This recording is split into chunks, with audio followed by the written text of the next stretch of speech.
Почитувани, добар ден. Гостин во неделната емисија на Радио Слободна Европа е потпредседателот на ДУИ Изет Меджити, дел од огнената група која бара реформи во ДУИ. Господине Меджити, во текот на изминатата недела на терен личи дека сте влезени во внатрепартиска изборна кампања. А од друга страна, овој викенд на терен се излезани и другите ваши сопартици, предводени од Артан Груби. Која е целта? Ние баравме, во овие 3 години, да се формираат партиските тела, бидејќи највисок орган е Конгресот, но меѓу конгресиве, треба да има партиски тела за да функционира партијава. 3 години немаше партиски тела, едва и успеавме да се убедиме и да се формираат тие тела. Новото председателство се формира, имаше 2 председателства на кои дебатиравме на овие теми. И кога требаше третото, да се донесат и заклучоци, во врска со отчетот на владиниот состав на ДУИ, за сработеното, за програмата, за се тоа што дебатиравме, ни кажа дека нема да има председателство, пак нема партиски тела, нема дебата, нема анализа, нема отчет и мислам дека се овие европски вредности на секоја европска партија и да претендираш да придонесеш Република Македонија да биде дел од Европска Унија, а да во партијата нема партиски тела, нема дебата, е контрадикторно. Нашата цел е да се поправиме, исправиме пред да не исправи народот, и тогаш ќе биде касно. Слушнав дека тие се повикуваат на некоја одлука на Централното собрание, тоа не е точно. Централно собрание немало година дена, нема председателство, не е свикано, а камоли собрание. Така да не знам од кои причини тие испаѓаат на терен, но добро што испаѓаат на крај, и тие да се среднат со граѓаните и нека да го слушаат народот. Бичи народот ќе пресече кој е во право, ние или они. На лидерот Али Ахмети јавно му порачавте да не го пали јорганот заради една или неколку боли. Ако главен проблем во партијата Артан Груби, кои се другите боли кои вие така ги нарековте? Вака, во принцип, мора да кажеме, во некој случај, да спомнеме имиња, и првиот е Артан Груби. Но во принцип,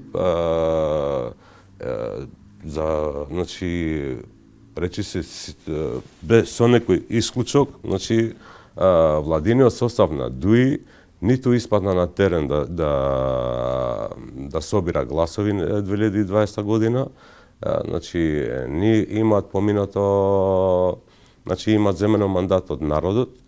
Исто така, овој владин состав не е поминат ни на Централно собрание во Демократската унија за интеграција, немаат мандат од граѓаните, немаат мандат од партијата. И ова за атар кон Али Ахмети, кон нашиот председател, ние до сега преќутевме овие 2 години. Велите дека министрите на ДУИ не поминаа на централното раководство, но пред 2 години вие во собранието кренавте рака и гласавте за Артан Груби. Ахмети е лидер, бараше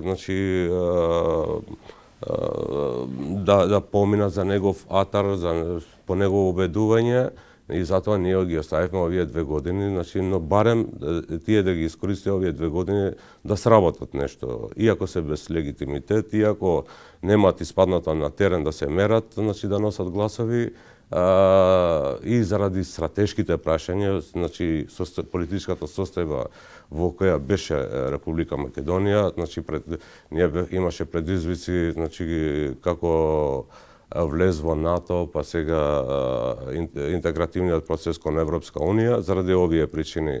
Ние за овие 2 години оставивме да одат работиве, но за жал констатацијата е дека овие нема сработено, треба да си одат, не бараме ние да бидеме место нив, има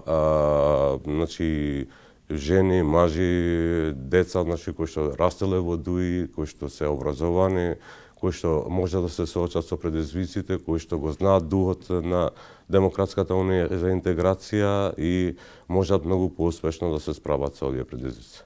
Велите отчет не добивте. Дали тоа значи дека ќе барате оставка освен од Груби и од другите министри на ДУИ како Бесими Бектеши, Бујар Османи и Етон Шекири?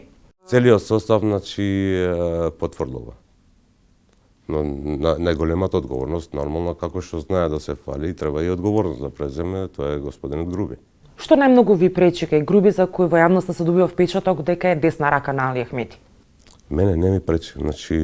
Проблемот е во тоа што во овие 2 години, место он да биде чувар на ориентационите политики на ДУИ, програмата на ДУИ, ние доаѓаме до констатација дека програмата е заборавена, програмата со која што сме ги добиле овие избори, во однос на реализација потврлува. Имам чувство дека е заборавено рамковниот договор или е трампан за мултикултурализам или пак за граѓанско општество.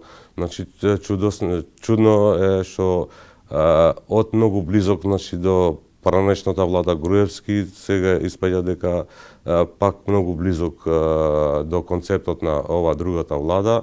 Заборава на тоа што е Устав за Демократската унија за интеграција, тоа е рамковниот договор, тоа е причината што главната причина што Демократската унија за интеграција во овие 20 години е победник и што е сработено во овие 20 години. Дали мотивот за оваа битка помеѓу вас и Груби можеби е тоа кој ќе го наследи Ахмети? Нема никакви дилеми околу тоа. За лидерот Али Ахмети е неприкосновен, имаше конгрес, едногласно беше гласан. Ова некој која сака да се заскрива позади Ахмети и сака да ја прикаже ова како политичка војна меѓу нас и Ахмети, во тоа не успеал и нема да успее. Дали можам да заклучам дека се чувствувате запоставен? Во никој случај не е тука борба меѓу мен, лични суети или лични борби. Збориме, сакаме да го зачуваме духот на Демократската унија за интеграција, рамковниот договор, основните принципи во кои функционира Демократската унија за интеграција. Имаме чувство дека некој дојден вчера, завчера, во Демократската унија за интеграција, денеска држи лекции како треба да биде во Демократската унија за интеграција. Што би направиле следно ако Ахмети одбие да го разреши Груби од функциите? Тој е лидер, председател на партијата и ние со сите овие чекори сакаме пак да го вратиме да биде председател на сите во партијата, тој да биде председател на партијата, а не да фати страна. Ќе се добие впечаток дека во случај, впечатокот кај членството е дека Груби функционира како клан и Ахмети е како заштитник на тој клан. Мислам дека треба да се врати на првобитната позиција, председател на Демократската унија за интеграција, неприкосновеностите, како што функционира во минатово и кога имало поделби во мислењата или во размислувањето, он бил тој што на крај ги седнувал, пресекол, никогаш не фатил страна. Во случај кога ќе фати страна, тоа не личи на председателот или на таткото во партијата, а во никој случај не сакам во никој случај така да го гледам Али Ахмети. Но хипотетички ако ја зафати страната на Груби во ситуацијата?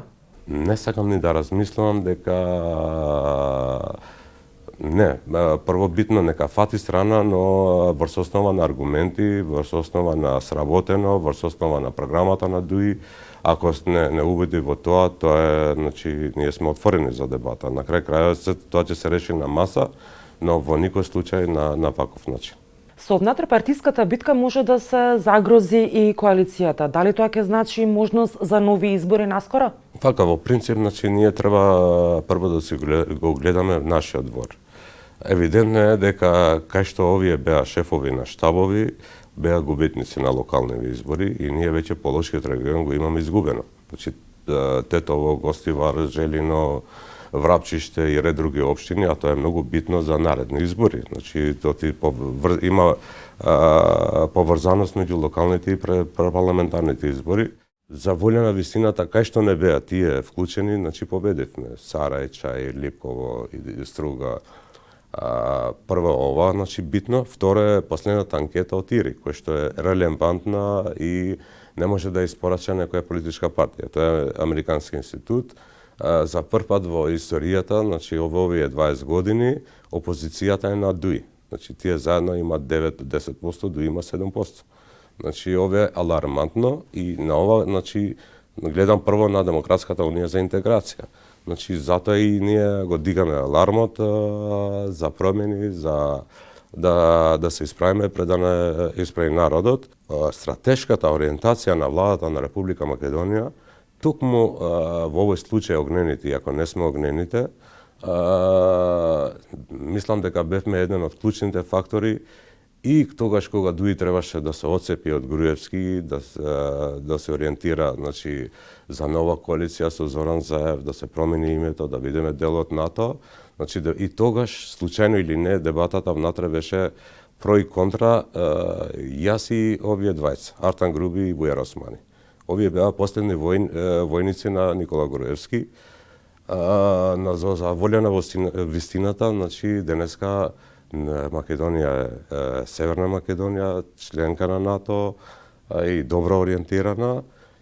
И вториот случај ќе го спомнам за да биде јасно за јавноста и за другите. Случајно или не, Касриот Реджепи беше спасител на ова влада, кон која што имавме и имаме многу забелешки, многу критики, многу незадоволство, но само заради стратешката ориентација на ова влада, токму Касриот Реджепи, кој што денес е со мене, значи ја спаси оваа влада. Зошто сте против проширување на владината коалиција со Алијанса за албанците? Прво, значи не стои аргументот дека се потребни повеќе пратеници, биќе ако се работи за 81 за уставни промени, пак не доаѓаме до таа бројка. Значи ќе стигнем до 72-74. Второ, зошто е проблем кога пратениците албанци, без разлика дали се по опозиција или опозиција, нема дилеме дали ќе гласаат за уставните промени. Ме сваќате, Алијанса надвор или внатре, значи тоа јавно го имат кажено дека ќе гласаат за уставните промени, како што и секој албански пратеник, значи, во собранието. Значи не држат аргументиве, а тенденцијата за влез во Алијанса е да се зачути, значи во овој случај да не зачитат нас и некои други во политички партии, значи за тесни политички интереси, за секојдневна политичка агенда, но во никој случај за стратешка агенда. Во однос на уставните измени, кои се вашите лични очекувања? Што побрзо може да се случи? Уставни измени или пак можеби нови избори? Прво треба ние да расте демократскиот капацитет внатре во ДУИ и во другите политички партии кои што ја водат државата и која ќе има стабилна влада 64, тогаш може да претендираме и полесно да ги убедиме и другите да влезат во тие 80 кои што се клучни и мора еден ден да се случат. Какви ви се односите со ВМРО-ДПМН? Очекувате ли можеби дел од нивните пратеници да гласаат за уставните измени? Прво да ги средиме, работиме внатре, па после може да ги убедиме другите. Во овие околности, значи, кога со што ќе ги убедиме нив. Ви благодарам за разговорот. Благодарам и на вас. Вам, почитувани, ви благодарам што го следевте неделното интервју на Радио Слободна Европа. До гледање.